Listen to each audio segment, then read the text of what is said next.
years. I've been DJing for like, this is good. I've been producing for like 7 years. I've been DJing for like 12.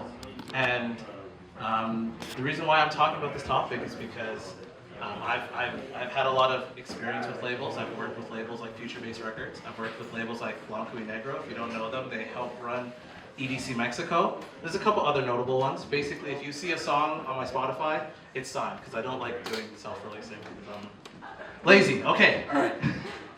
So, who here is a producer? Hands up, hands up. Oh shit.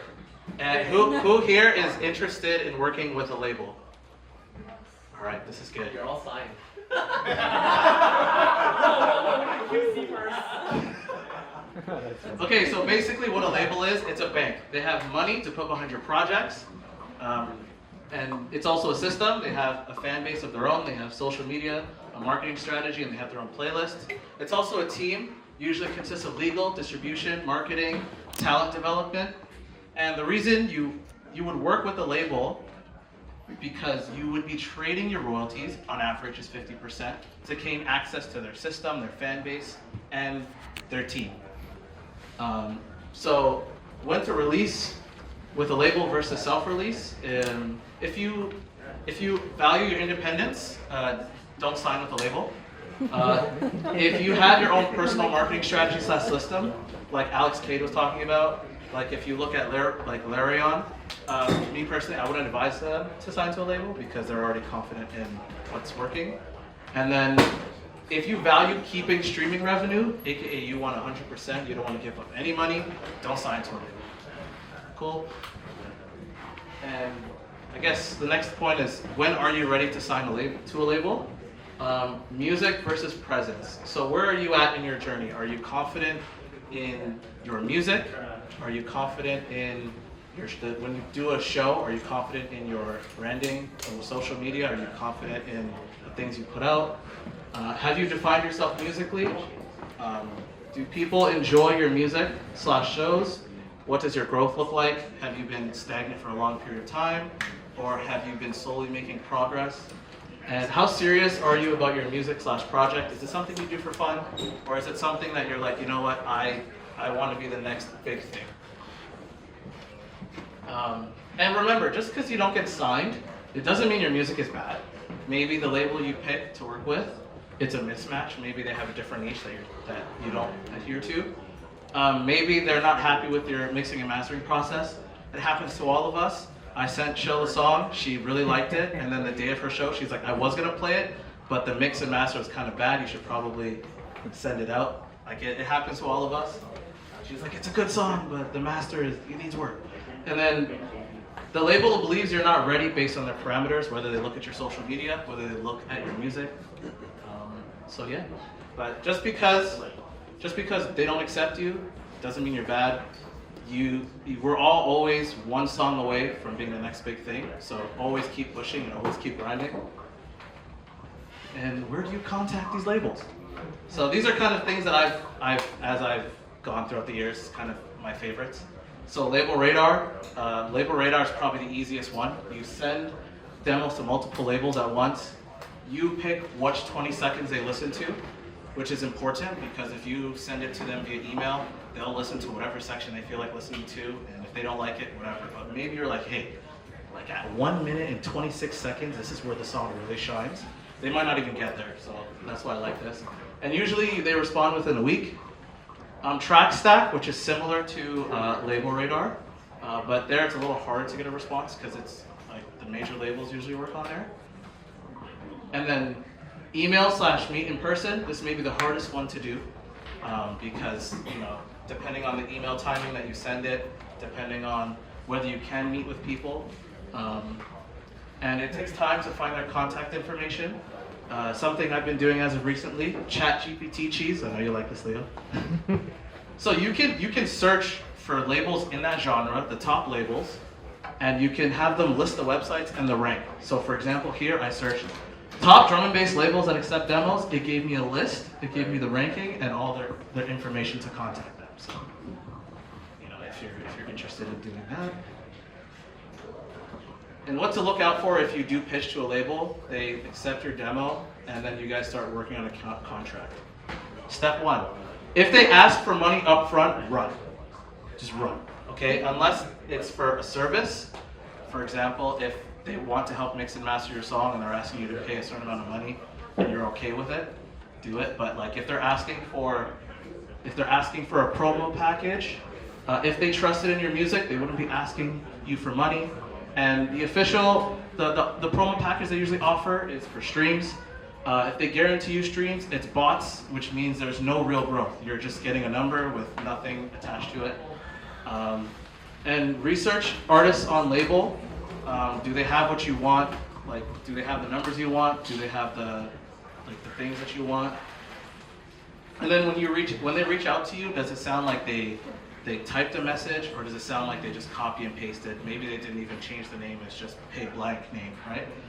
It's happened to me all the time. Quick story if you guys don't mind. The first song that I had that blew up was in 2021. It was with an automatic, it was with like a label who sent me like an automatic thing, but I didn't know any better. I signed the song to them, and I don't remember exactly what I did for that song, but it got picked up by 3 major editorial playlists. Fresh Finds was at 1.6 mil, and then there was Fresh Finds Underground, which at 50K, and then there was like an Idris Elba mix, because I didn't even know he DJ'd at the time. So it's crazy. Yeah, and then the thing is, like, they were botting all their streams. So because of me getting on the editor playlist, they found out, and they shut down, they messaged the distributor that they were working with, and they shut them down. So I was at 50K at the time. I remember this like no tomorrow. I was at 50K. I woke up one morning, I was at 200. I was like, what just happened? You know, like what happened? Because the song was taken off. So yeah, just be careful, guys. But hey, you know what? It's always not bad. There's reasons why these things happen.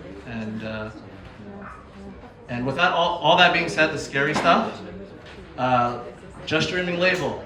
So this label was made in mind for the community. I've always wanted to do something like this because we've helped people from 0 to 1 in DJing, whether it's from the boot camp or whether you're doing your first show.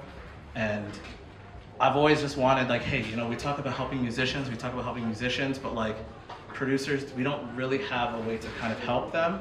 And I would always do my best. Anybody who comes and asks me for advice or anything, I always 100% give my best effort. But you know, in terms of like releasing for the first time, we didn't have anything until now. It's open today. Woo! So the reason why you release on a label is there's a legitimacy of releasing on a label. It's not just a random, like on the bottom you can usually put like a trademark. You're not getting a random trademark. It's like a real trademark. And when editors are looking at that, they'll see that someone else has like posted on your behalf. There's no need to set up your own distribution. We help you. It's free. Communities of DJs to support and spin your tracks.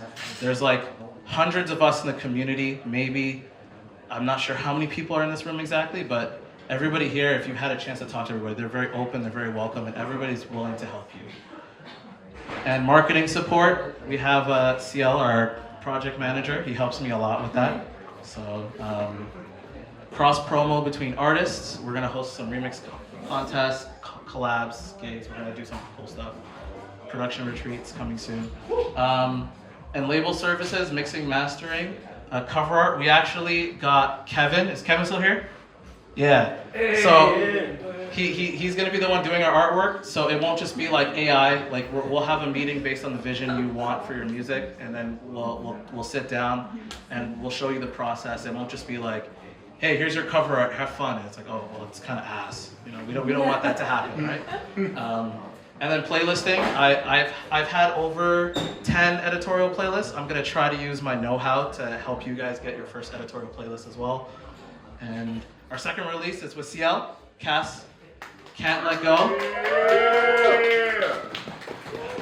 Anyway, so I tried to make it quick. Sorry guys, I know it's late, but with that being said, this label is made with you in mind. Like, you know how we talk about asking for help? That's what this label is here for. Like, if you're not sure what to do, like, we've made this specifically to help you. We're putting a little under $300 towards every release.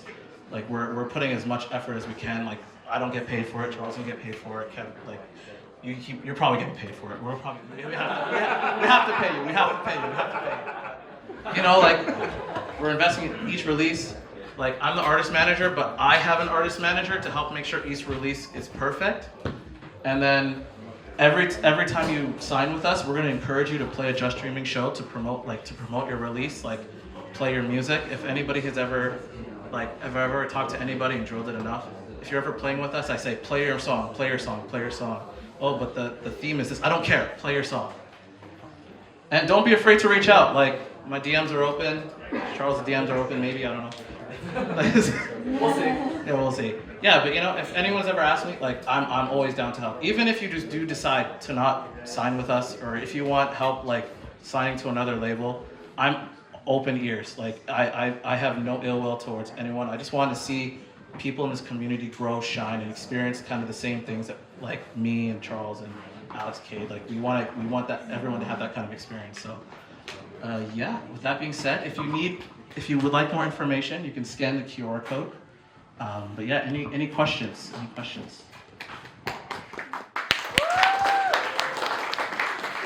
What's the royalty split if I were to release a track through Jstdrmn? It's 100% me, 0. No. It's 75% to the artist. It's 25% to us. We're trying to take as little as possible. We just want to cover the cost of putting out the music and stuff. But we want you to keep as much money as possible. So yeah, if you'd like to negotiate, I'm willing to try to talk to Fabio. I saw that you had mixing and mastering on one of the things the label offers. Is that typical? Like, if you have a track that you think is really good, but it needs a bit of a master, would you typically want to get it professionally mastered before you submit to a label? Or if it's really good, but it just lacks that mastering, will they get back to you and say, hey, we like this, but we want to work together to master it? Like, how does that usually work? Okay, so it depends on the label. I've experienced all 3 levels. I've had one song where they took it, they didn't care about the master, they just thought the song was really good, and that song got I think 100 and something. I don't remember the number. I had another song where they said, hey, it's good, but we really would like it to be mastered. Send it to us, we'll master it for you and just pay the engineer. And that song did really well, about 100K. And then especially major labels, if it's not mastered, they won't take it. I almost had an opportunity to work with No Copyright Sounds, and they specifically said it's because the master wasn't good enough. And I tried to send it again, but it was dead in the water, right? So it really just depends. I would suggest get it mastered first, but at the same time, if the song is really good, the song's really good, the song's really good, right? It's just, especially if you're sending it out to DJs, that's really who cares, because they want the song to be loud as possible. But if you're talking about Spotify's numbers, they keep it underneath 9 LUFS anyway, so yeah.